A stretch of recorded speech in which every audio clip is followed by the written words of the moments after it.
Sur cette première vidéo, les amis, on va parler de E24 News. Vous connaissez tous cette chaîne de propagande pro-israélienne. Vous allez voir Nathael Salma, réserviste dans l'armée israélienne, ironiser sur le nombre d'Arabes tués par Israël. Les amis, avant de commencer cette petite réaction, je compte sur vous. Un petit like, un petit commentaire, ça fait toujours plaisir. Et si t'es pas abonné, abonne-toi. C'est totalement gratuit. Sur ce, les amis, merci à tous. Pour ça. Chaque arabe qu'un juif tue, c'est fois 1000. Parce qu'à vos yeux, chaque fois qu'un juif tue un arabe, ça fait fois 1000. Donc vous multipliez. Donc vous pensez qu'il y a beaucoup plus de morts à Gaza que dans d'autres c'était de pays l'humour. du monde. C'était de l'humour sur les morts arabes. Pardon, monsieur. Non, pas de l'humour sur les morts arabes. Il vient de faire de l'humour, c'est pas mal. Vous savez combien il y a d'habitants à Gaza? Bon, ok. Non, mais si vous voulez partir par là, d'accord. Le fait qu'il y ait 74%. Non, mais ok, on va partir par là. Mais d'où vous sortez vos 74% des. Vous allez me laisser parler, maître. D'où vous les sortez? 74. Du Hamas? Non, pas du tout. Ah bon, de quoi? Action Against Armed Violence, c'est une ONG internationale basée à Londres, bien sûr. Oui. Et donc, laissez-moi parler, s'il vous plaît. Il y a beaucoup trop de morts civiles dans le total des morts à Gaza. 74%, ce qui représente plus de 30 000 personnes. Et le fait que le nombre de morts civiles soit disproportionné par rapport aux avantages militaires obtenus, ça constitue un crime de guerre, vous devriez le savoir. Statut de Rome, article 8. Empêcher l'aide humanitaire d'arriver aux civils de Gaza, ce qui est arrivé de mars à mai, selon Médecins sans frontières. Crime de guerre, statut de Rome, article 8. Transfert forcé de population sur 1,7 million de Palestiniens, c'est pas le Hamas qui le dit, c'est le Bureau de coordination des affaires humanitaires de l'ONU. Crime de guerre et crime contre l'humanité, articles 7 et 8. Et je vous parle même pas des détenus arbitraires, crime de guerre et crime contre l'humanité. Et donc je veux bien qu'on parle d'adolescence, mais il y a des faits. Et là, vous avez bien vu la menace qui est faite envers Thomas Guénolé, les amis. On lui dit à la fin, faites attention Thomas Guénolé. À votre avis, pourquoi? À votre avis, pourquoi? Tout simplement parce qu'il a raison, il a totalement raison. Les 3/4 du monde savent très bien que ce pays est un pays de terreur. Et quand je parle du pays, bien sûr, je parle du gouvernement, qui a actuellement posé ses fesses et qui mène et qui gère le pays d'Israël. Pour vous dire que ce pays est un pays de terreur, en plus d'avoir fait plus de 50 000 victimes civiles à son compteur, il rajoute une couche. Israël a lancé des attaques préventives contre l'Iran. Des explosions ont été entendues jusqu'à Téhéran et les sirènes sonnent dans les deux pays. Voilà, ils se sont permis une nouvelle fois d'attaquer l'Iran en expliquant, grosso merdo, on les a attaqués tout simplement parce qu'ils allaient nous attaquer. L'excuse que tu donnes à un enfant de 3 ans. Mais vous pensez bien que Mélenchon nous avait prévenu. Il nous a expliqué que après Gaza, ça sera le Liban et ensuite l'Iran. Voilà ce que ça donne quand une puissance coloniale sème la mort sans aucun frein. Elle ne s'arrête jamais. Quand on laisse faire, quand on regarde ailleurs, on se condamne soi-même à vivre pire le lendemain. Avoir lâché la bride sur le cou de M. Netanyahou fait que maintenant, il a pu, comme nous autres insoumis, nous en avions averti avant, envahir un autre de ses voisins, le Liban, et le vouer aux méthodes qui sont celles qu'il utilise tout le temps. Le massacre de masse, les bombardements sans fin, et évidemment prenant toujours prétexte des ripostes qu'il reçoit pour aggraver la charge que lui-même fait. Il ne connaît plus de limites, et puisque on l'a laissé aller jusque-là, pourquoi n'irait-il pas plus loin? Eh bien, pourquoi voulez-vous qu'ensuite il se retienne? C'est ainsi. Chaque fois qu'on lui a permis d'aller jusqu'ici, ce fut pour qu'il aille plus loin. C'est pour pouvoir agresser plus en profondeur le Liban et le détruire. Eh bien, voici ce que l'on entend dire à ce ministre des Finances de M. Netanyahou. Il est écrit, dit-il, que l'avenir de Jérusalem est de s'étendre jusqu'à Damas. Damas est en Syrie. Cela inclut des territoires en Jordanie, en Syrie, au Liban, en Irak, en Égypte et même en Arabie Saoudite. Vous avez entendu, un ministre en exercice de M. Netanyahou menace aujourd'hui la Syrie, la Jordanie, le Liban, l'Irak, l'Égypte et l'Arabie Saoudite, comme hier, il menaçait le Liban qu'ils sont aujourd'hui en train d'envahir. Néanmoins, tout porte à croire que ces deux propos délibérés, que M. Netanyahou veut un conflit armé avec l'Iran. Il a progressivement habitué tout le monde à cette idée. Une première fois en tapant à Téhéran, pas de réponse. Téhéran a répondu par des tirs dont pratiquement aucun n'a atteint leur cible, et on comprend pourquoi si l'on étudie ça militairement, en disant l'incident est clos. Évidemment, de nouveau, le gouvernement de M. Netanyahou a procédé à d'autres provocations, d'autres assassinats. Nous dirons de la même manière que nous sommes opposés à toute violence, à tout bombardement, à toute destruction qu'entreprendrait le gouvernement de M. Netanyahou contre l'Iran, quand bien même nous désapprouvons absolument et totalement le gouvernement qui est en place à Téhéran. Nous le faisons en défense du droit. Nous sommes pour le droit contre la force, partout dans le monde. Voilà ce que je voulais vous dire, de manière préventive, sachant que la guerre va s'étendre demain à l'Iran, après qu'elle se déploie encore davantage au Liban, et que sans doute, elle viendra, compte tenu de la déclaration que je vous ai lue, à s'étendre progressivement à l'un et à l'autre des voisins du gouvernement de M. Netanyahou. La paix est lourdement en danger. Et si il s'agit d'armes nucléaires, je voudrais rappeler, même si je ne crois pas qu'il y ait de tirs nucléaires, mais enfin, je voudrais rappeler que nous sommes tous riverains du même espace. Ce qui se passe là-bas nous concerne forcément si ça dégénère, parce que nous sommes tous riverains de la mer Méditerranée et qu'il y a là 500 millions de personnes qui vivent autour de cet espace. Il n'est pas bon d'être aligné, il n'est pas bon de suivre aveuglément ce que dit un gouvernement parce qu'il nous fait peur, celui de M. Netanyahou, ou parce qu'il est soutenu par le maître du monde auquel nous appartenons, les États-Unis d'Amérique. Il faut marcher son chemin, tout droit, tout ferme, tout clair, sans tergiverser, en ayant pour soi une force immense, c'est la force du droit et la force de la morale. Ne croyez pas que ce soit des forces résiduelles ou secondaires. Elles sont décisives, car dans l'histoire, il est prouvé que le plus souvent, c'est elle qui l'emporte. Par conséquent, ce ne sont pas des batailles perdues d'avance, quand bien même, d'abord, elles peuvent sembler l'être. Voilà ce que je voulais vous dire. Et là les amis, on va se tourner sur la libération de Rima Hassan. Elle est enfin sortie après ces plus de 50 heures d'incarcération dans les prisons israéliennes. Hallucinant. Vous allez voir Rima Hassan qui explique: j'ai une pensée aux 10 000 Palestiniens prisonniers politiques via l'arsenal colonial israélien. Nous n'avons rien vécu par rapport à ce qu'a subi le peuple palestinien. Tout le monde doit le savoir. Nous avons été kidnappés en eau internationale.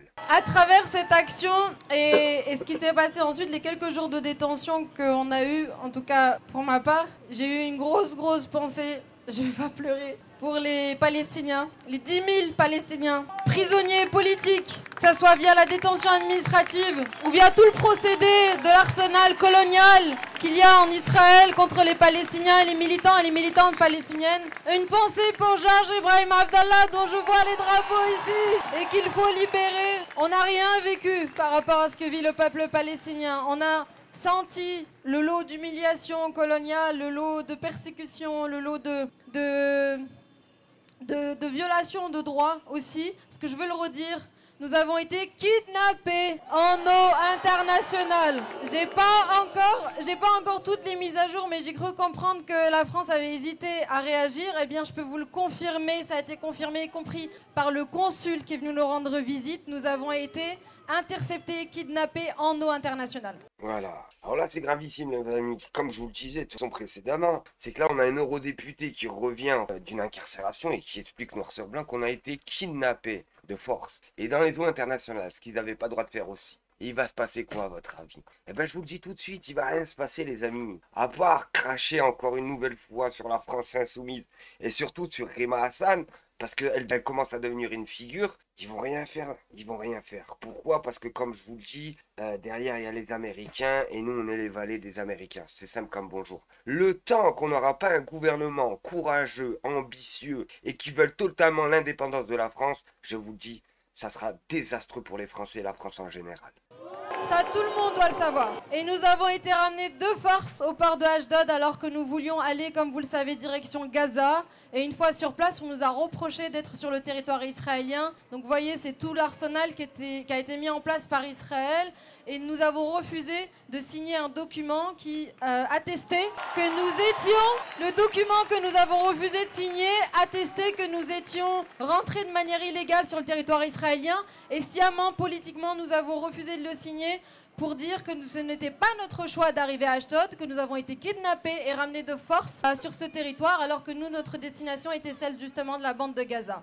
Donc ça, c'est extrêmement important de le rappeler, et c'est la raison pour laquelle nous avons été détenus tous ces jours. Et je vous le dis, quelle belle image, franchement, quelle belle image de la France. Regardez le nombre de personnes, franchement. Parce que si on regarde dans l'international, on regarde les médias français, je vous le dis, hein, mais on fait honte entre nos gouvernements qui tiennent le pays et les médias qui ont été achetés jusqu'au cou. Franchement, il n'y a aucun courage. Il n'y a vraiment aucun courage, que de la lâcheté.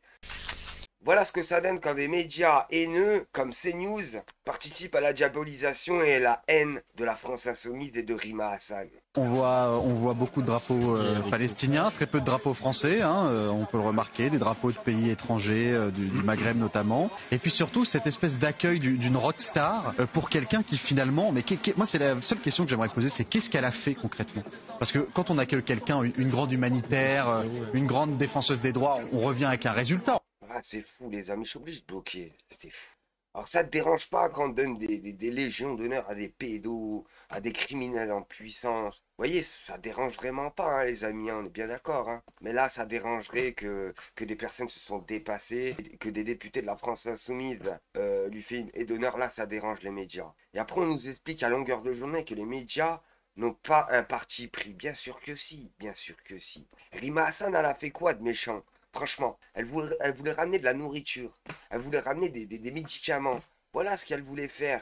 Eux, ils nous expliquaient direct, ouais, mais il n'y avait pas assez pour les Palestiniens, c'est pour faire du buzz, de la pub. Non, non. C'est surtout pour donner espoir aux civils palestiniens. C'est l'espoir qu'ils attendent. Je vous le dis, les amis, et heureusement, je vous le dis, heureusement qu'on a des personnes comme ça en France.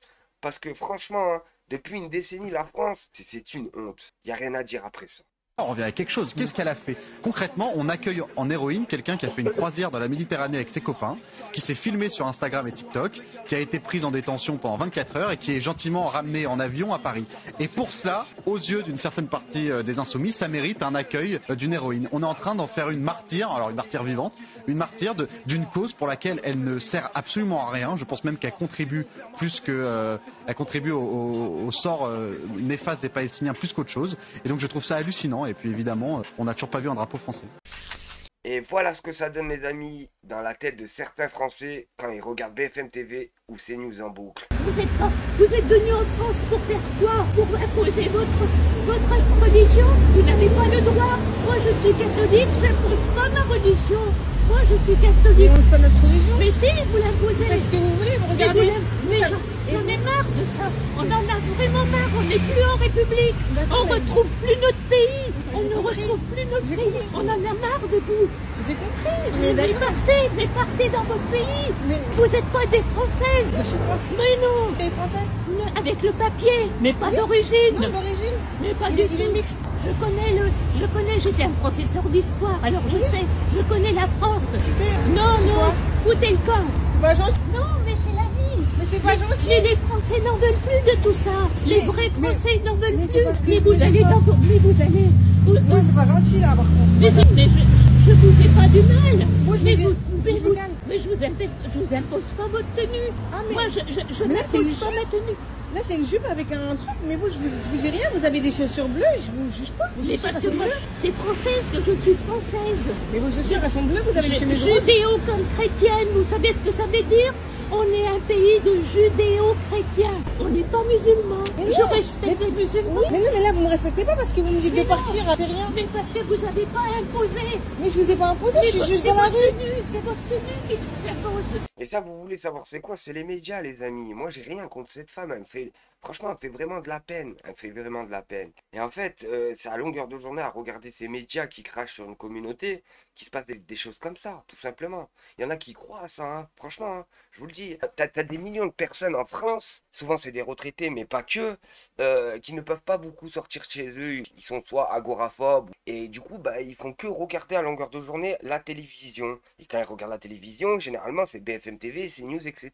Et quand on regarde BFM TV, CNews, etc., ça donne ça, les amis. Ne devrait pas être rapatrié en France, pas subir. Mais aujourd'hui, ce qu'il faut dire, c'est que Madame Rima Hassan ne devrait pas être rapatriée en France parce qu'elle n'a rien de française. Oh là là. Elle ne parle jamais de la France. Elle ne parle jamais du peuple français. Ce qu'elle fait au Parlement européen avec son kéfier, c'est sans cesse attiser la haine contre les Juifs, c'est sans cesse parler de Gaza, c'est sans cesse instrumentaliser les souffrances du peuple palestinien. Et voici pourquoi les gens comme ça y croient. C'est parce qu'en fait les médias sont achetés. Les médias à longueur de journée sont achetés pour cracher sur l'islam et les musulmans en général. Du coup, tu as des personnes qui y croient. Simple comme bonjour les amis. Qu'est-ce qui se passe encore? Oui, j'ai compris. Mais écoutez-moi, un jour, vous savez, il y aura un J'ai rien fait, je suis juste dans la rue. Mais vous savez pas, elle nous a posé. Mais je m'embauche pas que je me balade. Je vais vous dire, moi je suis catholique. D'accord. Et moi, Oui, mais c'est à l'école que vous avez appris ça. Mais là c'est la liberté, égalité, fraternité. Vous connaissez ce non, mot? mais justement, c'est pas ça la liberté. Vous n'avez pas le droit d'imposer.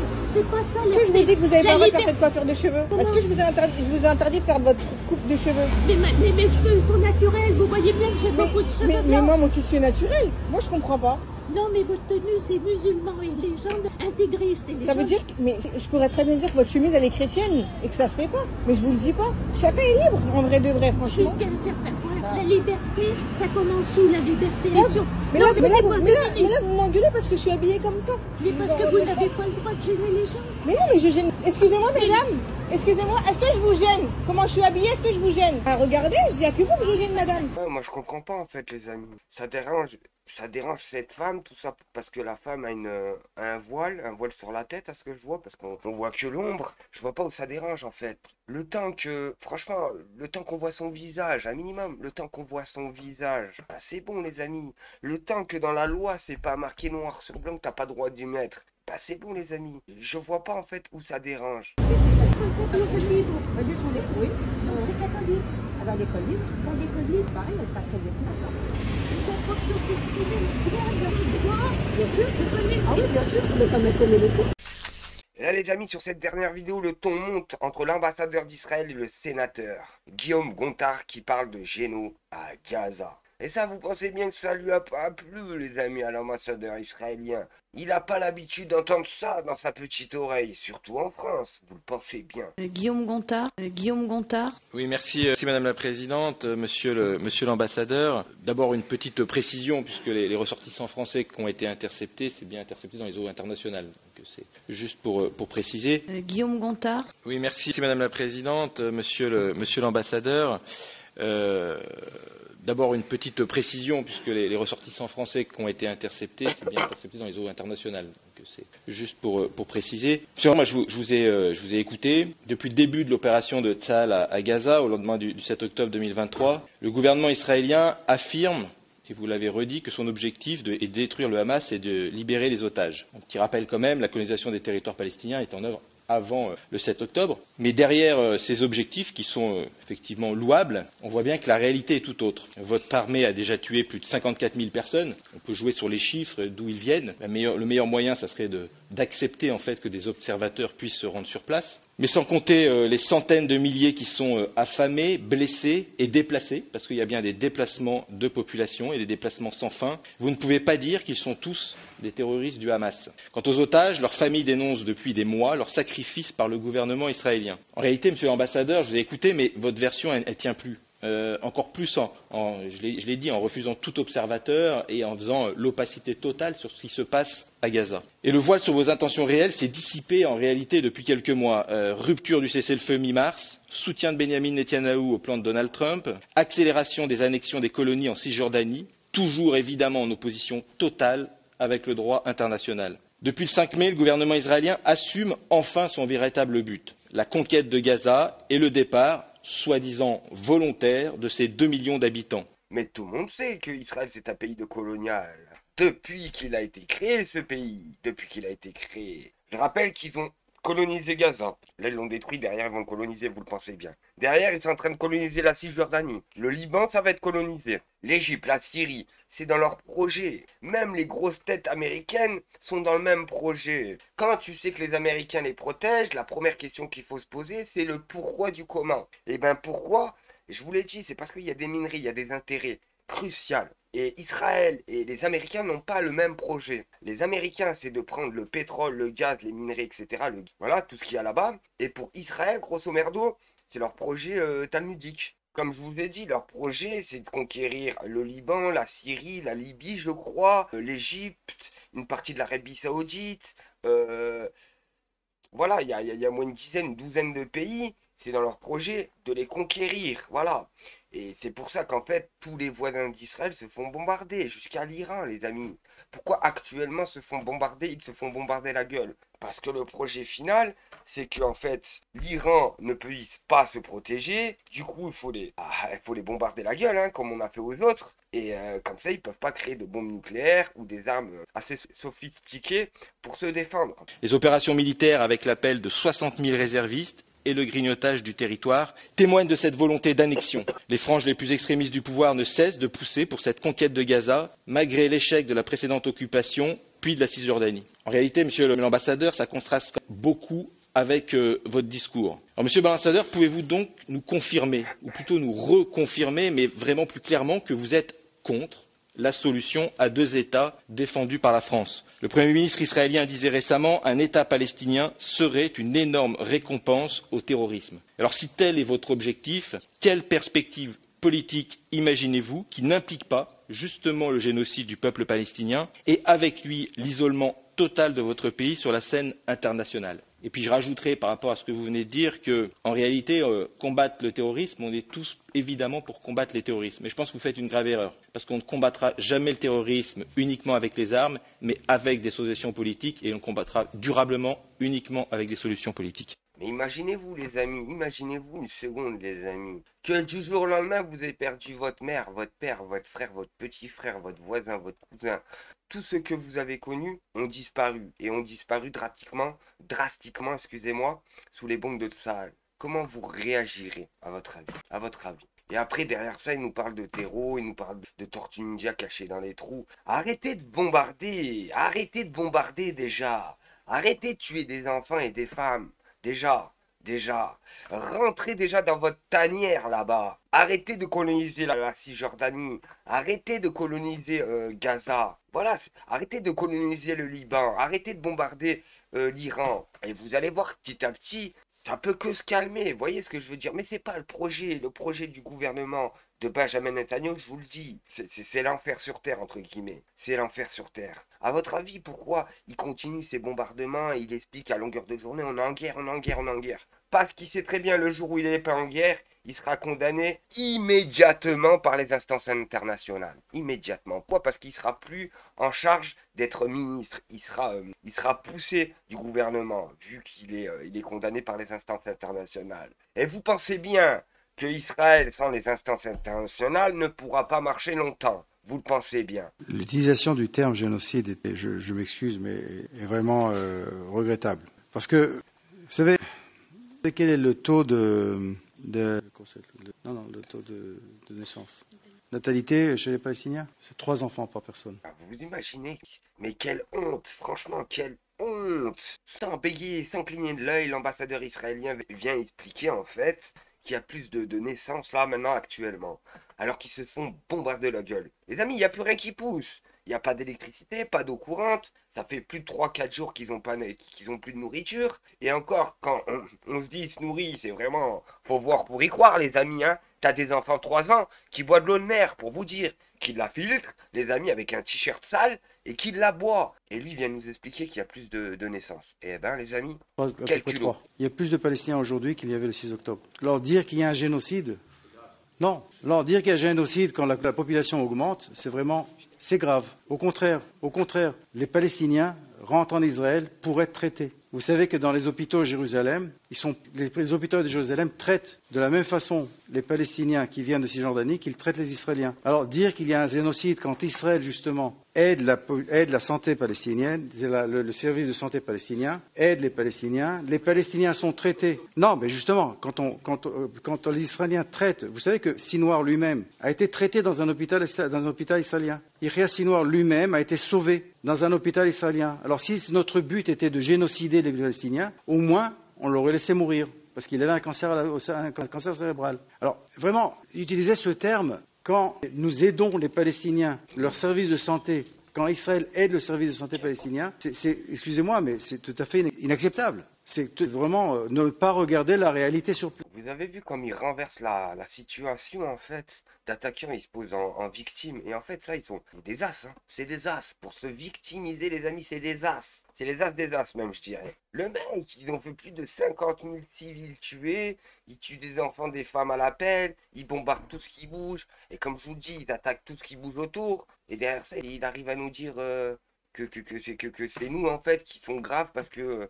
on porte des accusations drastiques envers Israël. Moi, je veux bien, les amis, que ça soit faux. Je veux bien, j'en parlerai même pas si ça serait faux. Je vous le dis tout de suite. Quel est l'intérêt, franchement, pour les gens comme moi, d'en parler? Je vous le dis, aucune, au contraire, les amis. Hein. Vous avez bien vu que YouTube nous tartine, vraiment nous tartine. Sans compter qu'à côté, on a une pression phénoménale. Bref, et c'est pas pour ça qu'il y a pas beaucoup de youtubeurs qui en parlent. Sérieusement, bien sûr. Il y en a qui vont parler de ça, nous. Palestine, ils vont dire, mais bon, pas plus. Voilà, ils vont pas vous faire montrer des sujets comme ça, voilà. Où tu as une confrontation qui dit les choses, clairement la chose. Vous êtes des génocidaires, point final. Bref, on continue. Sur les faits comme ils le sont.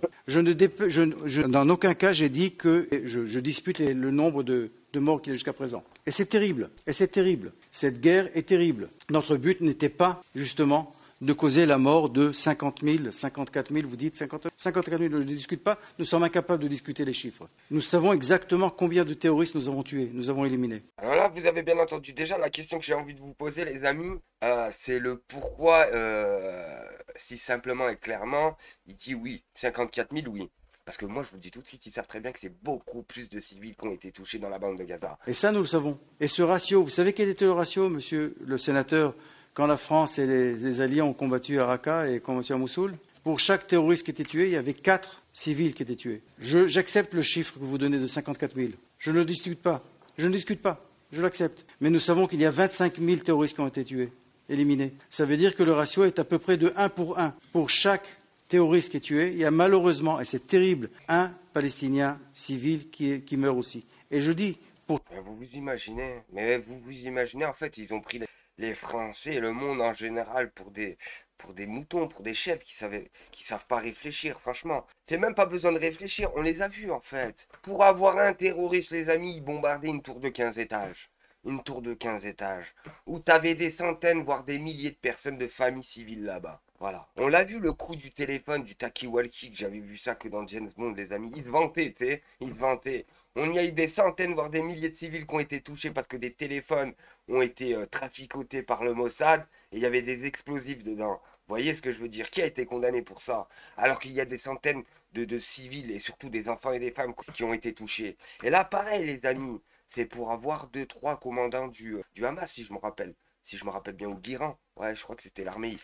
Bon, bref, les terroristes, comme ils les appellent. Pour avoir 3 terroristes, c'était des milliers de personnes. Et là, ils nous expliquent un terroriste et un civil. Vous voyez que ce que je veux dire? C'est le 2 poids de mesure hallucinant. Et à chaque fois, c'est la même défense. Ils sont là pour nous cracher dessus et nous comparer. Vous, en Libye, en Syrie, vous avez fait plus de morts. Ou dans les années 40, vous avez fait... Non, ça marche pas comme ça. Ça ne peut pas marcher comme ça, les amis. Et si vous voulez parler des années 40, ne vous inquiétez pas. On paye encore notre dette pour ça. Même si, personnellement, ma famille n'a jamais trahi la France. Et les Français en général. Pour chaque personne, pour chaque enfant, pour chaque civil palestinien qui est tué, chacun d'entre eux est une tragédie. Est une tragédie pour les Palestiniens, est une tragédie pour les Israéliens. Alors, faire des déclarations, parler de génocide, excusez-moi, mais est inacceptable. Quand Israël non seulement finance, mais aussi, encore une fois, soigne les Palestiniens. Allez, c'est bon les amis. On va arrêter de dire c'est Israël. Ils se font bombarder la gueule tous les jours. On sait pas, ça vient du ciel, des nuages. On sait pas les amis. On sait pas, des fois ça vient de la mer. Des fois c'est les poissons qui leur crachent dessus ou qui leur tirent des missiles. Je sais pas. Parce que là, t'as l'ambassadeur qui vient dire noir sur blanc. Nous on les soigne, nous on les aide. Du coup, c'est pas eux. C'est qui les bombarde? Sérieusement. Comment faire pour éviter? Je parlais justement de ce que fait Israël. Je parlais de comment on fait pour éviter. Je parlais exactement de ce que fait l'armée israélienne pour empêcher que les civils soient touchés. Vous parliez de déplacement. Je dois répondre quand même au point que vous avez présenté. Vous parlez de déplacement. Vous savez pourquoi se font ces déplacements? Parce que nous demandons à la population qui est dans un endroit où nous savons que le Hamas opère, nous les demandons de bouger pour que nous puissions opérer afin de détruire les forces du Hamas sans qu'ils ne soient touchés. Alors pourquoi, moi j'ai une question à vous poser, monsieur l'ambassadeur. Pourquoi tirer sur les camps de réfugiés quand ils se sont déplacés? Pas une fois, pas deux fois, au moins 10 fois vous l'avez fait, les amis. Et j'ai une deuxième question à vous poser. Pourquoi quand vous déplacez des populations civiles de leur ville, vous bombardez totalement la ville? Il reste plus rien. Plus rien, c'est un crevasse la ville, je vous le dis. Voilà, les deux questions sont simples. Si c'est pas pour faire un géno. Alors, vous pensez que ce serait préférable que nous opérions sans leur demander de bouger? Sans leur demander de bouger? Bon les amis, c'était tout pour aujourd'hui. Merci de m'avoir suivi. Au prochain épisode. Merci à tous. Et maintenant, qu'est-ce qu'on fout? C'est qu'on fout. Être le mouton, tu aimes? Avec le troupeau des bêtes.